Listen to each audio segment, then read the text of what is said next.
Welcome, welcome. It is 12 o'clock on Wednesday, and my name is Joya Das. For about 20 years, I'd say, I was a news anchor here in New York City. I covered the financial markets from the floor of the stock exchange. But for 10 of those years, I've always had the Women's Leadership Lab, where I'm really arming you with tools that I wish that I had when I was first starting a business. So today I want to tell you that we're speaking to Amanda Natividad, who is VP of a company called SparkToro, VP of marketing there. And Amanda, we're going to be talking about how to build an audience. I host events all the time. I host all kinds of things all the time. And people are always looking to get new clients, to get in front of new audiences. And so I feel like a piece of that is what we're going to be talking about today. Yeah, sounds great. Thank you for having me, Joya. I'm a big fan of story. So I would like to start there. Tell me about you and how you ended up at SparkToro. Oh, gosh. Well, starting from the very beginning, briefly, I too have a journalism background. I Oh, start, yeah, more so in online journalism. yeah. I worked for some of the original tech news blogs like paidcontent.org and gigaom.com. Hmm. This was many years ago. And then I pivoted into marketing a couple years later, kind of by way of food. Um, Mm. I had gone to culinary school to the Cordon Bleu because I thought I was going to become a food writer, a world-renowned food writer, but I did not do any research in the industry Mm. and didn't realize until later that there are very few food writing jobs. But that ended up being a good thing because that was how I discovered content marketing and Mm. from there grew my marketing career. But as for getting to SparkToro is an audience research startup started by Rand Fishkin and Casey Henry, formerly of Moz. And what we do is we help people conduct audience research at scale. Hmm. And I got connected to Rand, my boss, by way of building an audience online. So this was probably just over about a year ago or almost a year ago that I joined SparkToro, and it's been pretty great ever since. And to clarify for our audience, your zone of Mhm, genius, when you say you built an audience, is mhm. Twitter, right? Are there any other platforms, or would you say that some of the principles we're going to talk about today apply to LinkedIn or apply to Instagram or apply to other places? Mainly Twitter, yes, and somewhat on LinkedIn. I think what we will talk about today will apply mainly to Twitter and LinkedIn, less so on the more visual platforms like Instagram and TikTok. All right, so let's dig into it. And I want to remind you to please put questions, audience, in the chat. And I'm going to start asking those as soon as we get through our top 5 or 6 points here. So, Amanda, why does the world need more women specifically to create and publish online?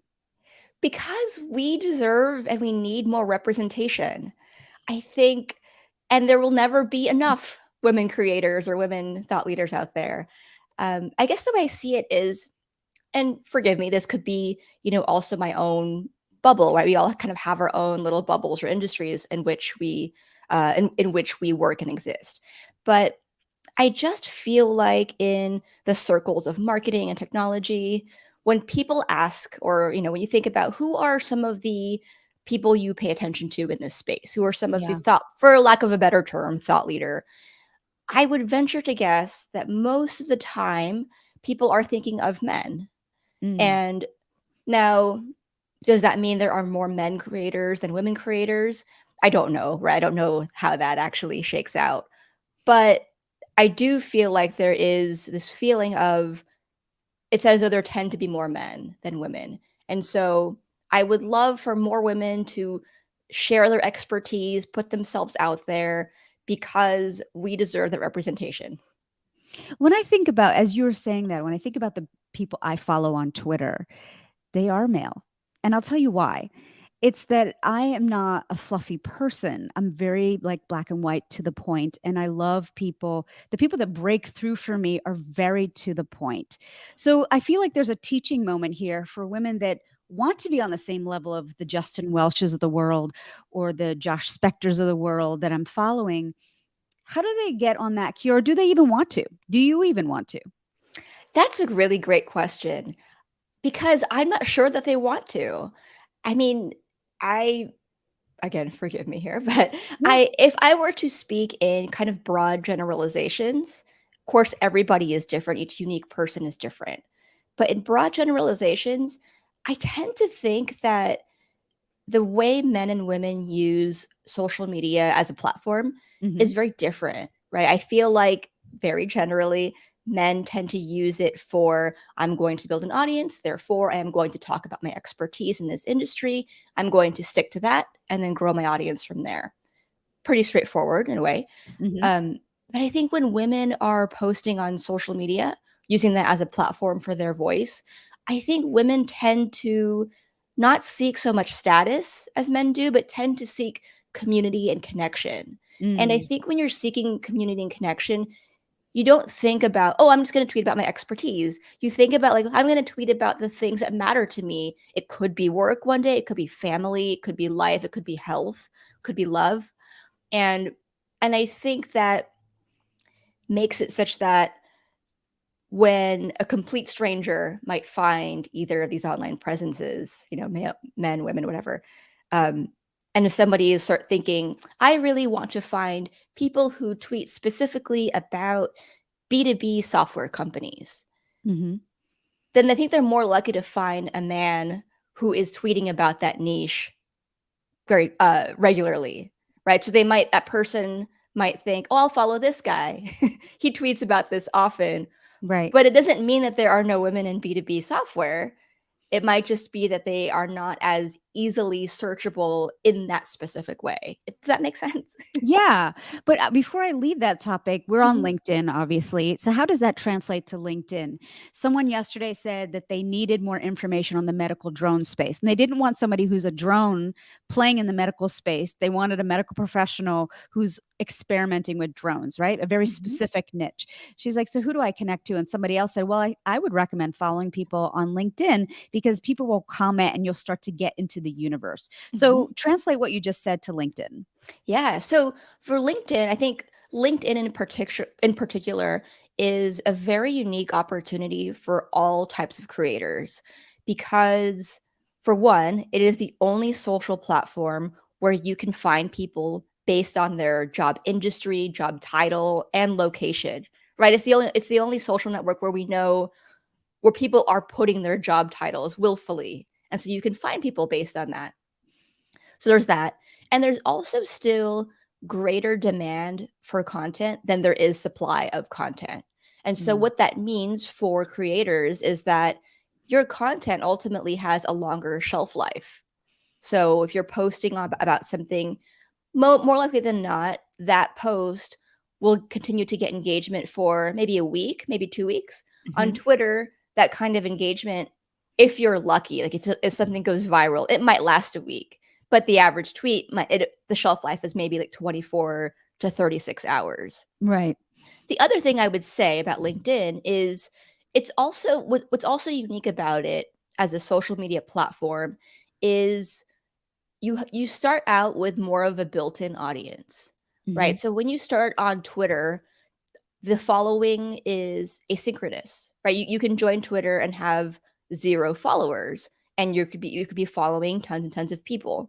But on LinkedIn, that is a place where people are looking to connect with other people, kind of regardless of industry, right? Like I'm connected with friends and family who are other corporate workers or blue collar workers who we don't work in the same industry, but we're still connected because we know each other in real life and things like Mhm. that. So I should look up the statistics, but I would venture to guess that when you join LinkedIn and you set up your profile and you add your friends and connections, when all is said and done, you probably have a few hundred or maybe 100 connections. Twitter isn't really like that, right? So because LinkedIn is that way, it means that you have more of a built-in audience when you start posting. You have Mhm. more people who are there to maybe they don't know about B2B software or whatever it is you might be writing about, but they do know you and they support you and your work. So they might be willing to like or comment in support of you as a person. Got it. Right. So you built an audience of one, and a year later, you had an audience of 60,000. Did you start with who you were going to go to market talking about? In other words, your riches are in your niches, right? Did you narrow in on that first? I did, yes. And for me, it's It sort of boiled down to I only write about the things that I know well because I only write about what I'm comfortable writing about. So it's what I have lived, what I have experienced, things that I have studied or analyzed for a long time. That's just my personal style. And in doing so, most of my marketing expertise lies in content marketing and a Mhm. little bit of kind of brand or PR. So that's kind of where I stuck with, or have stuck with for the past year because that's what I know best. And I think in so doing, it made it clear what people would get from following me. Like they would Mhm. know, oh, this. I mean, I never said, "Hi, I tweet only about content marketing." However, if anybody were to look at my feed, and especially over a year ago, that person would see, oh, this, Amanda talks mainly about content marketing, a little bit of marketing strategy. Okay, I know what I'm in for. That's the kind of content I want to see, so I'll follow her. Or Mhm. not, right? Or maybe they don't want that, so they don't follow me. But it kind of makes it such that it's easy for the audience to self-select whether or not they want my content. Now, did you get even more niched down from that? Because I went through this exercise when I thought about my audience. And so it wasn't enough for me to just say women executives or senior leaders. I Mhm. had to go one step further and say it was women leaders or senior executives who are at a critical inflection point in Mhm. their career. They need something in the way of support or communication skills. And that is who my sweet spot is. So, did you even go that niche? I'm trying to think. In some ways, yes. In some ways, I did. And it's partly because if you keep writing about and producing content about what you know, you have to keep thinking about more ideas. Like, well, what else is there? So, a couple of times I've gotten, more niche with some of the content marketing topics I tackle. Like, I've written content about, like, blog posts and Twitter threads about writing effective case studies. Hmm. That's pretty specific. Or effectively managing a video production agency, things like that that are pretty niche with regards to content marketing. All right. So then how did you drill down on your why? Because that's the Mhm. next step in building that 60,000 person audience.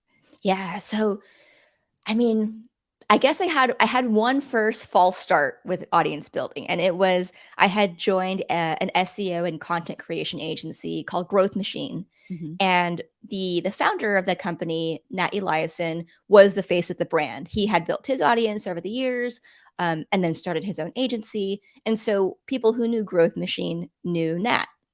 And when I joined, the goal was to have another person also be the face of the brand and to help scale the company from there. And so that second face was me. And that was when I started to grow the audience. And I had relaunched the company podcast, published more so on the blog, and then was thinking, okay, the first goal that I had was how can I bring in pipeline or grow the pipeline and bring in leads for our business? That was the first goal. But then over the months, I was there for like almost a year, and was starting to think about next steps of my career. And then at that point, it became my my next goal, which I think will be more relatable to people here, Hmm. is I wanted to not have to do a traditional job hunt ever again.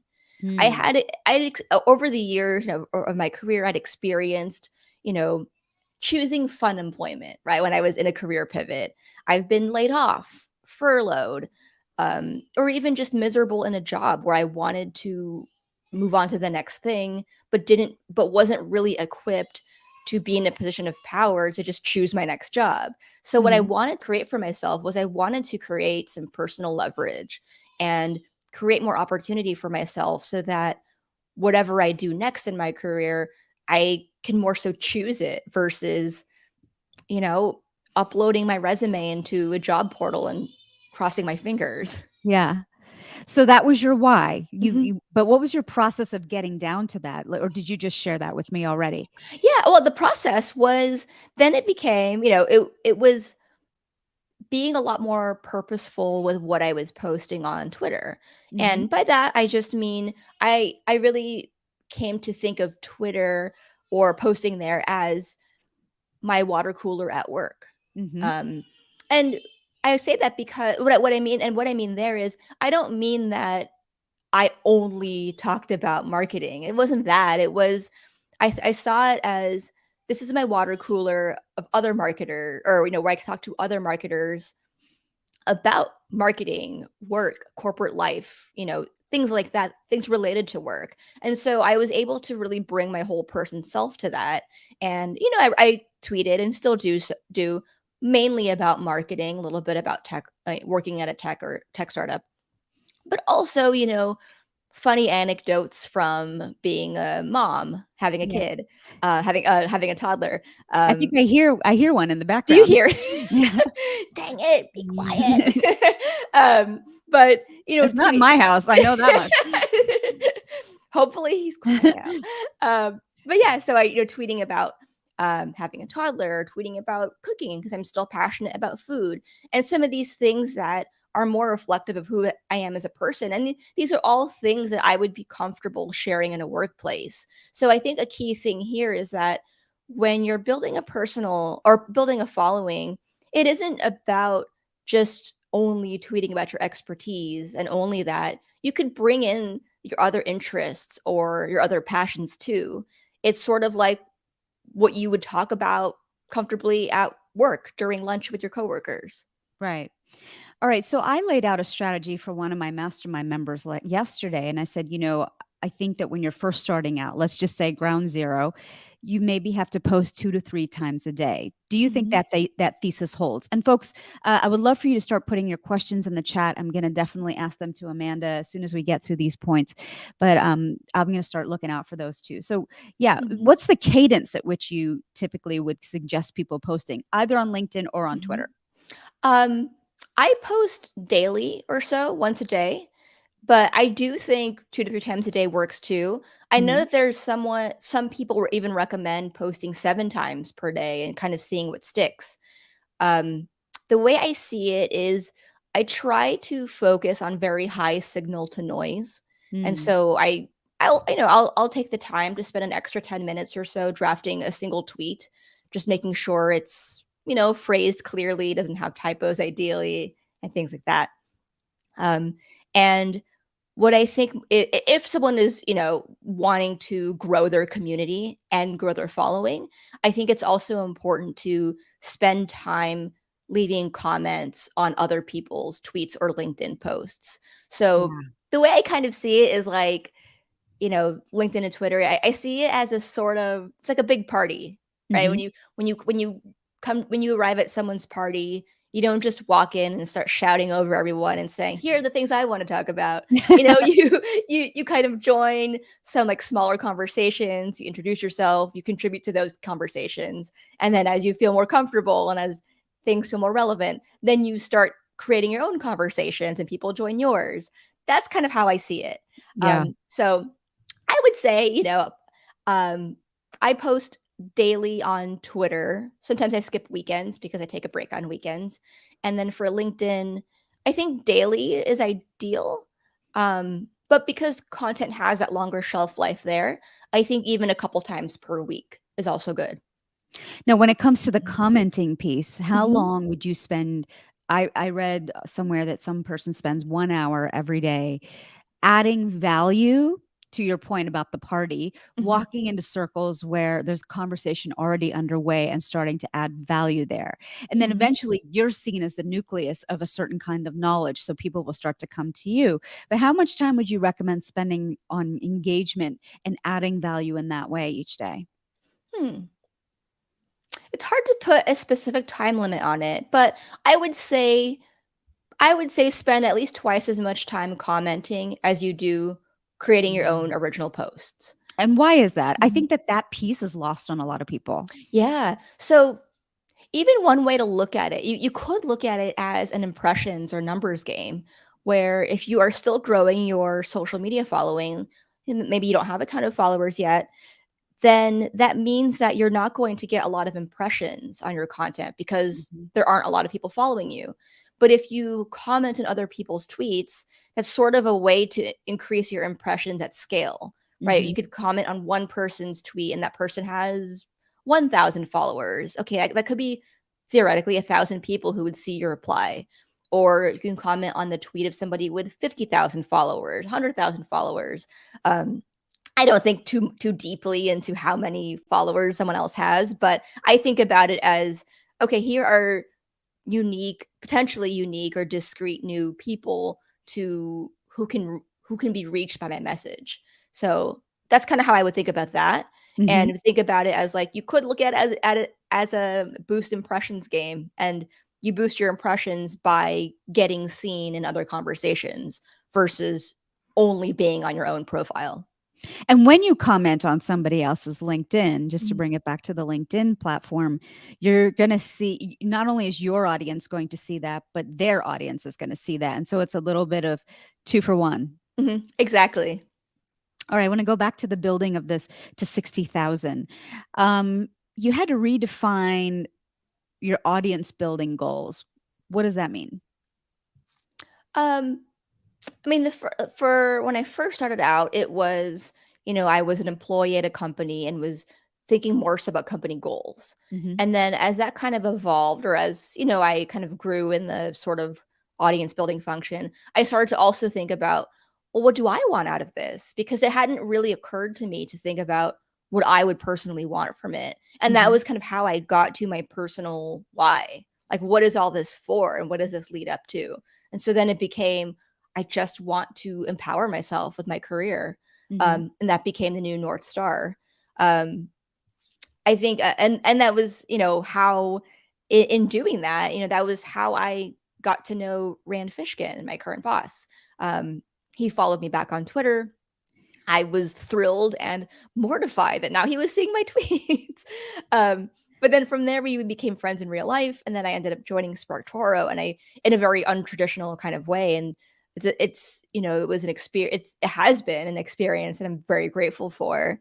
And so once I felt like I kind of achieved that goal of not having to do a traditional job hunt, I've been thinking more about, well, what's my next goal? And as I think about that, I think, one goal that I do have is having conversations like this, wanting to connect with more people and wanting to help and empower more women to kind of adopt similar goals for themselves and help them figure out their own personal leverage. And hopefully, my one of my hopes is that some people will see what I have built, and some women will see what I've built and think, I want that for myself too. And I would love that. And I would love to support other women creators like that.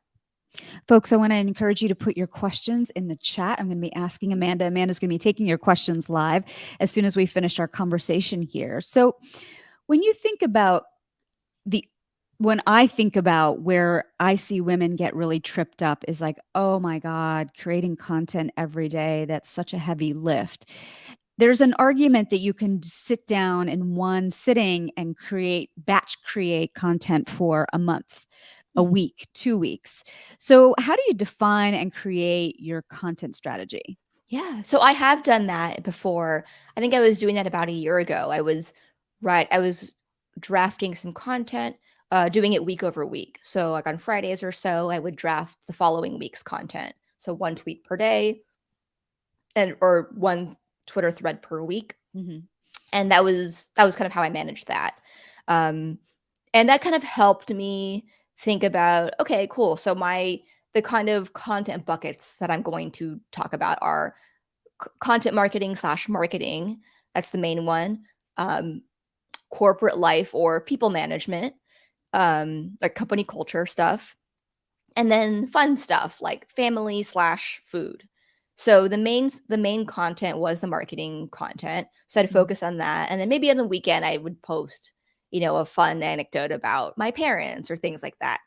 Um, but today it looks a little bit more different. I think, because I've been able to grow the following, and now um I have less of a planned cadence of content, and now it becomes more like I kind of treat it as mini blog posts for the day. Like, Mhm. what are the things on my mind today? Like, was there something in my work day that I'm really excited about, or that I'm frustrated by, or, something that can become uh, a thought, like a mini kind of, 180 character, 200 character blog post that will help provide value to someone else maybe experiencing a similar pain point or a similar level of excitement about something.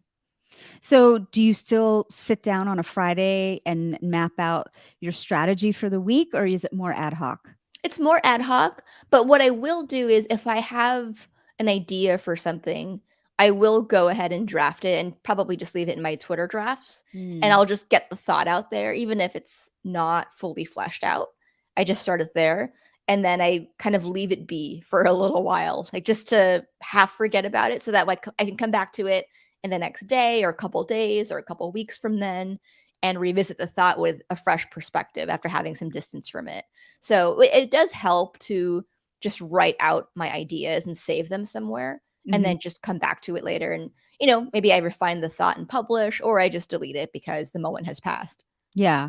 Gail Johns wrote a fantastic article in Medium about a writing system. And so he Hmm. believes in like one stage being where the ideas just get put in a parking lot, whether it's a notebook or otherwise. Then to your point, there's a second stage where you pull one of those ideas and draft it out, not fully fleshed out, but you're workshopping it.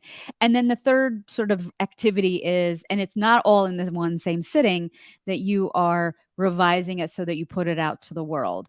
And that system can be much more effective than thinking you're going to just birth the child, conceive the child, and all of the stuff in between in one sitting. Yeah. I should adopt a better system though. So, before we go on to the next point, which is how to deal with trolls, when you look back on your 2000 follower self, what are some of the things that you wish that you could have told her? Hmm. I think I would have just told her to. Well, one thing I would say when I look back at some older threads that didn't perform as well as I'd hoped, um, I go back to I can now see some of the flaws. Like, oh, I didn't I this well when you're writing a Twitter thread, it's important to make sure that each tweet within that thread has a valuable or kind of standalone insight, so Mhm. that each tweet theoretically becomes retweetable. Mhm. And I've written some past content where I've put too much context behind stuff where it kind of slows down the progress of the insights and it Mhm. makes it just kind of a slog to read. So I would say that I would tell that kind of past me to review some best practices in direct response copywriting Mhm. and consider using those insights to better inform the way that I wrote, and then just focusing on delivering the value that I intended to provide. So, for anyone here who wants to unlock the secret sauce, if you will, how do you get to 60,000? Um, let's see, commenting on other accounts' tweets, especially if the ones who are bigger than your account. Um, trying to optimize for writing viral threads, right? I go back to threads because the beauty of them is they're like these short blog posts where you are taking enough time to shed some light on a specific topic or getting a little bit deeper into a specific topic. And it's also short enough where usually these threads, right, they're shorter than the average blog post. So it's not about turning 1,000 words into a thread. It's maybe more like, what can you say that is defensible in 200 words or so? Mhm. And I think when you can achieve that, right, if that thread goes viral or it gets a high amount of engagement, you're sort of proving why you're worth the follow, right? If you can write a thread about, marketing strategy that gets a lot of traction, kind of becomes defensible for your story, right? It becomes like, oh, this person is knowledgeable about marketing, therefore I trust them and I'm going to follow them. Um, and then I would also say, treat it like a dinner party where you are welcoming new people, introducing yourself to new conversations, and focusing on adding some kind of value to whatever conversation it is you start or join. And the value can be providing professional intel or like expertise, or it could be entertainment. Entertainment is value. Mhm. um, Focusing more on the who you're writing for and what they will get out of your content versus tweeting about what Mhm. you just feel like writing about. Yeah. Right. Like, no, I mean, at the bare minimum, no one really cares about you, but they do care about what they can get from the knowledge that you're putting out there. And I think Mhm. that's probably one of the biggest mistakes people make is that it's all about me, me, me. But really, what are you saying and what are you doing in service of your audience? Can you talk about that for a second? Oh gosh, I completely agree. Yeah. I mean, I don't want to make it seem like, oh, you are only there to provide value, but it's a little bit of that. I mean, if you are thinking about it as wanting to build a larger community at scale, you can't do that just by talking about yourself and your random thoughts or like what you ate for lunch. It's about like, well, why would people want to connect with you? And it could be by way of, your expertise, could be by way of your writing style, or the humor that you provide, whatever it could be. But I do believe it needs to be valuable in some way. All right, let's talk about trolls because there's always going to be those folks that don't agree with your viewpoint. Social media makes it very easy to hide behind some other avatar and to start posting, and you never are none the wiser because you don't know who it really is. How do you deal with the trolls? How do you deal with the hate mail?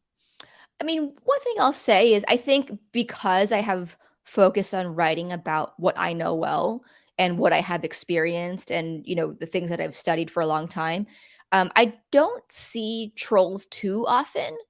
Um, so one thing I would say to anyone watching right now is they are a little bit more rare than you might think or than you might fear because I was on Twitter for 10 years before I ever actually tweeted anything Hmm? of substance because I was just terrified of people coming out of the woodwork to be hateful for no reason. So I will say those instances are pretty rare. Um, so there's that. But as far as dealing with them, I think it's on one hand, it's a good sign because if you create content that is very high engagement that a lot of people are liking and sharing, then and you get a little bit of some troll action there, I think it means that you've struck a chord. And that's a Hmm. good thing. You elicited a reaction in someone or you stirred up an emotion. It's a good thing because it means you're onto something, right? But also, um, I would say that to deal with them, ignoring them goes a long way. Hmm. Like, just ignoring the comment and, just moving on from it. I think now you can downvote on Twitter, so you could downvote it and just move on. Hmm. I think a best way to I think when in doubt, it's best to just ignore. Um, I don't even hide replies anymore. I think I just ignore them if I feel like it's hateful in some way. Um you could clap back in a way or retort back at them, but I think where this is most effective is if you are punching up and not down, right? Hmm. Like if somebody came to your tweet or your content to just say something like, "Oh, you're stupid and I hate this." And then you clap back, like that would be punching up. But if someone came to your page to disagree with what you're saying and you happen to not like it, that's different, right? That's not necessarily trolling. It's just a difference of opinion. So kind of being mindful of those nuances. Um, and I think it's also just the last thing I would say here too is um, when it comes to the type of behavior that happens on your page or your profile, I think for the most part, you kind of receive what you attract or what you put out there. You Yeah. receive what you put out there, right? Because the content you're putting out serves as a sort of beacon or a lighthouse and it attracts the like-minded people. That's usually what happens. Again, I know trolls can happen. They're not as common, but if you are, pure of heart and posting about the things that you know well, um, and posting about it in a way that is meant to help other people, like, "Oh, I, have spent 5 years in marketing and I learned how to do influencer marketing really well. Here are some tips for how you can start your own influencer program." Like something like that is not very likely to get a lot of hate because you're Yeah. helping in earnest. And I think you'll find that more people will reciprocate that than they will provide hate speech on your page. So that's one thing. So that's why I say it's kind of rare to see hate or to see trolls because for the most part you will attract what you put out. Yeah. I mean, I've made my living in television, and people would comment about what I was wearing or my weight or, other parts of me and this. And I often think if you took the time to pause your day to comment on like my clothes, I think this is a far bigger commentary on you Mm. than it is ever on what it is that I put out in the world. So Oh I've just sort gosh. of built a little bit of Teflon around that because it's actually screaming volumes about the other person. Oh, completely agree. But I would love to pose a question to you about Yeah. so, you've spent this career in broadcast news on TV, very different from online. Yeah. How has your experience been in terms of how, you've dealt with those types of trolls on TV versus online? How is it different now? Yeah, I used to thankfully, when you're working for a big network, you're sort of it was I started when Twitter was not there. So it's not like there was that real-time feedback of people saying stuff to you. It was much Mhm. later in my career where all the social media platforms came up and people started writing. I think I came to terms very early with the fact that this was more about them than they were about me. I used to host a Saturday morning show, and I used to get a lot of comments that were just, like just not at all related to the content that I was actually putting out there. And I asked the producer very specifically, I'm like, I'm here to do one job and I want to do it well. And this to me is a distraction. So from now on, I don't want any of these comments. I'm going to come in, I'm going to bat 1,000 every single time, but I don't need to this stuff. And if you, the person that is my target audience, i.e., the person who's hired me, decides that I no longer am worthy of this job, then let's have that discussion. But all these other people who are really just putting their stuff on me because I'm an easy mark, I'm there out in the public eye and I'm an easy target, I'm not really interested. Mhm. I'm really not interested. And so, many, many years later now, I'm not doing television anymore. I've left it to run my business full time. But, I'm astounded by how many people still come up to me and say how inspirational it was to see representation on the screen and to see someone that looked like them, talked like them on screen. And I had no idea because I was just in a silo. And that's the benefit of doing television is you're talking to a camera. It's very Yeah. different than talking to a live audience where people are giving you feedback in real time. They're on their phone, they're talking to their friend, they're walking out of the room. I would wager that speaking in front of a live audience is incredibly harder because that feedback is subtle, it's nuanced, and it's right in front of you. Whereas with television, you've got the benefit of being very insulated because I would go into a closed circuit studio, I would tape what I needed to tape, and then I was out the door. Mhm. And so that's my answer. I don't know if that's the answer that Yeah. you're looking No, for. no, I think that's fascinating.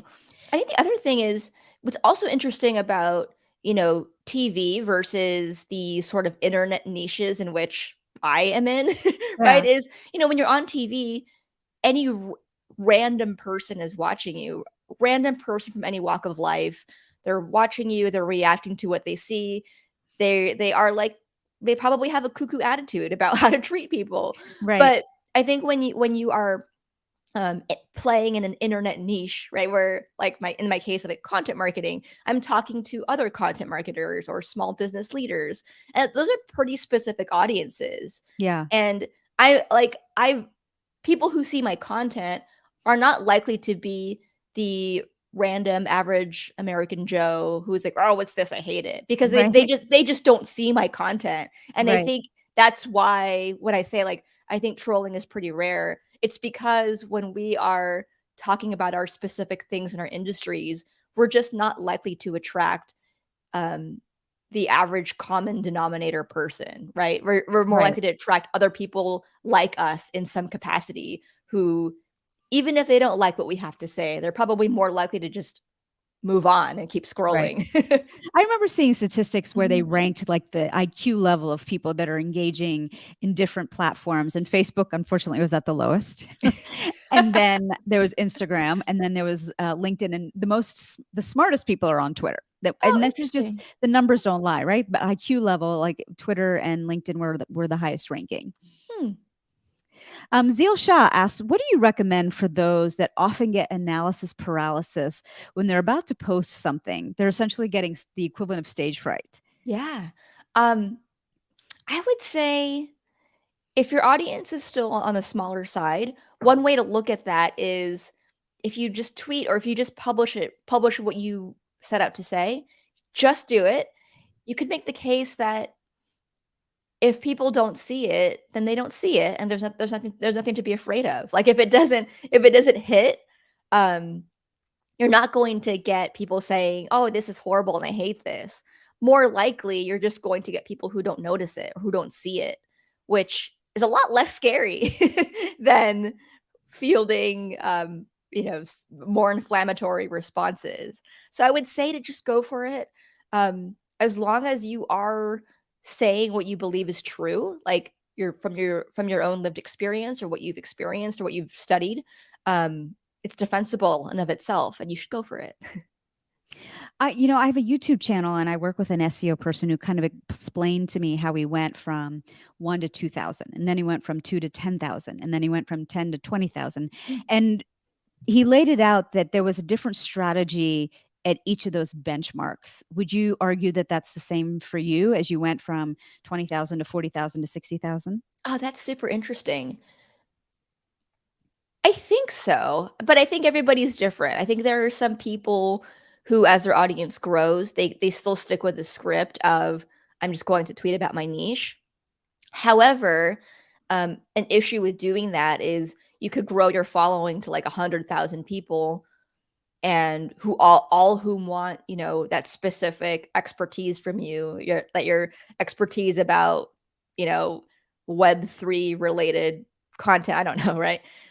But if you wanted to veer away from that and talk about other stuff, then you're sort of at risk of people not wanting that, right? Like if you built your 100,000 person following on crypto and Web3 and suddenly you decided you wanted to write about sales, Yeah. like all that audience would be very confused and they would be unlikely to want to engage with your content. So, I would say like whatever it is you do, be mindful of the type of engagement you want to receive and sort of create your content based on that, if that makes sense. Yeah. There are a lot of women that'll say, "Oh, I'm afraid to put myself out there." And I say that your content can fall in 3 buckets. You repost something, an article that you liked, Mm. but don't post it just carte blanche. Make sure that you've got your 3 sort of pieces of that article that resonated for you, so you're putting your stamp on it. Mhm. I think the second thing is to, of course, generate your own.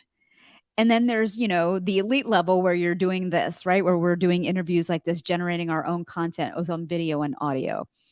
Um, where does the beginner start? I would say the beginner could start with maybe think about I really like the idea though of using your social media um to make your job hunt more to make your job hunt more like make it easier, Mhm. right? So how can you avoid a traditional job hunt again? And then treating your social media platform accordingly. So let's say you are using Twitter to create career opportunities for yourself. Then I would say start with your resume, right? Like look at your resume, look at all the great KPIs that you have on your resume, all those incredible business outcomes that you helped achieve, and then start thinking about how you can tell the stories behind Mm. those KPIs. Like you could say, I brought in, I grew business by 12% quarter over quarter. I don't know, right? What are some of the stories that the experiences that you had or the strategies you drove that led to that kind of outcome, And that's where I think like that's when those threads can come in handy. Could be like, from the perspective of our business was tanking and I did this one thing that brought us 1,000 new leads that very same month, Mhm. right? Stuff like that. And that becomes you sort of communicating to potential employers at scale, like the things that you're awesome at, what you're good at, how a good worker you are, but then also having fun with it, right? Like, and that's where it also comes into play, where you can comment on other people's content, right? Offer recommendations for things, or could say something funny if you're funny. um, but yeah, but I would say sort of it is start at your resume and think about the stories you can tell that support the outcomes that you've very deservedly bragged about. This person asked, there's some masterful people that are role models to follow on LinkedIn. And so for your space or any space, are there any people that are doing it right that are worth looking at? Um, I really like content from Caitlin Burgoyne, the Okay. founder of Customer Camp. She's, to me, she's one of the experts in marketing psychology or buyer psychology. So I learned a Mhm. lot from her. Of course, my boss, Rand Fishkin, who writes about the interesting day to day from being a startup founder, right? Whether it's about marketing or about product market fit or sales or things in the tech space. Um, I also really like um, content from my friend Stu Hillhouse. Mhm. Stu runs content over at a company called Mutiny, and he writes about content marketing. And he's on the front lines every day, running a blog and doing what content marketing managers do. So I like getting his perspective of somebody who's on the front lines of content. But those are just a few that come to mind. I had a member ask this morning, she couldn't be at this talk, but she is struggling. She's got a health and wellness business, but she herself is not doing well because she works in the ER of one of the biggest hospitals in America. And as you can imagine, the ER is quite the stressful place to be given what's happened in the last 2 years. So she's like, I feel like a hypocrite going to market talking rah rah wellness when in fact I'm not well. So my immediate thought went to, well, take us on the journey. You're on the journey yourself. Like, who better to learn from than someone that's actually on the journey? So I'll put that question to you. Like, how do you blog well on either Twitter or LinkedIn and take somebody on the journey with you? Hmm. I mean, I think about it like the people I'm writing for, I feel like are the people who are maybe just 2 steps behind me, who kind of just need the extra push or the extra information to find their edge. So I Mm. think about it as like, what can I say or write that will help the version of me from last year? Or the person who is trying to grow their SaaS business from 0 to 1. Like, Mm. the people who like, things that speak to the experiences that I've recently had. Um, that's how I think about that, is like, how can I use what can I say that can be helpful to someone who needs this solution? So that can be a frame that you can use when you're stuck. And to Zeal's point, and you're getting analysis paralysis on what to post. Yeah, absolutely, and I mean, important to remember that we all, truly, all of us have expertise that someone else does not have, Mhm. and I think we also need to trust ourselves and know that we are good at our jobs, we're good at what we do, and to keep writing for that because people deserve to hear from us. Well, Amanda, we're coming up on the hour here. What is it that I should have asked you that I didn't ask you when it comes to building a social media audience? Oh gosh. Um, let's see. I am trying to think. Uh Maybe we could have talked about, how about the notion of, is audience building, even is it icky? Like, is there something gross about it? Um, Well, what's said gross? another way, that people Mhm, always often say to me, I don't like being salesy. It really turns mhm. me off, so I don't want to be that. So is that another way of saying what you just said? I think so, yeah, I think when sometimes when people think about audience building or growing their following or whatever it is, there's that reflexive feeling of, like, that's gross or, like, that's salesy, that's scammy, but I think it's important to reframe some of how we think about that. Like, or it's like saying people are worried about, it sounds like I just want to be famous or I just want status. Um, but I would encourage people to kind of take some time to think about what it is that feels icky. Does it feel salesy? Does it feel like you're status seeking or that you're fame seeking? Um, or does it feel like you just want to go viral all the time, right? So I would encourage people to think about, okay, what are the things that you have a problem with, and how can you shift your mindset about it? So the notion of salesy, is it salesy, or do you want to just be more confident online? That's a Mm-hmm. completely valid feeling. And it's something that I think people should think about. Like, it's not about being salesy, it's about being confident in yourself and the way you communicate. Or it's not about being status seeking or fame seeking. It's more about how can you create meaningful connections with people at scale. I don't think there's anything wrong with that. And then finally, when you think about, the ickiness of, oh, I don't want to just be someone who goes viral. You don't have to. You could think about it as, it's not that you want to go viral all the time or have all your tweets get 50,000 likes. Maybe it's just that you want your ideas to resonate with people, which as large of a group of people as possible. Like, when I say, I'll kind of wrap up with an example of, like, I posted some Twitter thread about, I think, people management, and there was an error in the way that I posted it, and it was a broken thread. It was like some Twitter functionality that was broken, and as a result, it only got a couple of likes, and I was kind of bothered, and I deleted it. And a friend of mine was like, "Why do you even care so much? Like, it's just Twitter. Get over it. Like, come on." And I understood that perspective of, yeah, I get it. Like, it's just a, online interaction. But what bothered me was, no, I'm bothered because I had something to say that I feel is important, and I wanted people to see it because this thing that I said matters, and Mm-hmm. I want people to hear about it from me. And I don't think there's anything wrong with being disappointed when you feel like you have something meaningful to say and it doesn't hit, or it doesn't reach a wide audience of people.